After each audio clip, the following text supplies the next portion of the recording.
তারা অধীর আগ্রহে তারা ঘরে ঘরে যাচ্ছে, সবাইকে দাওয়াত দিচ্ছে এবং ভোটারদের রেসপন্স সম্পর্কে আমাদের অবহিত করছে যে আলহামদুলিল্লাহ ভোটাররা খুবই ভালো। তারা ইনশাল্লাহ হাত পাকা ভোট দেওয়ার জন্য শুধু 12 তারিখ অপেক্ষায় আছে। 12 তারিখ আসলে ইনশাল্লাহ তারা হাত পাকা ভোট দিয়ে বলে ইনশাল্লাহ তারা প্রতিশ্রুতি দিচ্ছে, ওয়াদা করছে।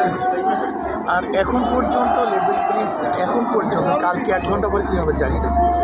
তবে আমি মনে করি যে এই যে অ্যারেস্ট করা হচ্ছে, দেখা যায় যে 3-4 জন বা 5-6 জন নামদার আসামি, 500 লোক সেখানে বেনামে, এদেরকে হয়রানি করা হচ্ছে।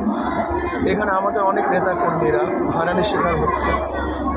আমি বর্তমান সিইসিকে বলবো যে যেহেতু মার্কা নির্ধারিত হয়ে গেছে, কন্ট্রোল হয়ে গেছে, এখন কোনো অবস্থাতেই যারা ওয়ারেন্টেড আসামি না এদেরকে কোনো অবস্থা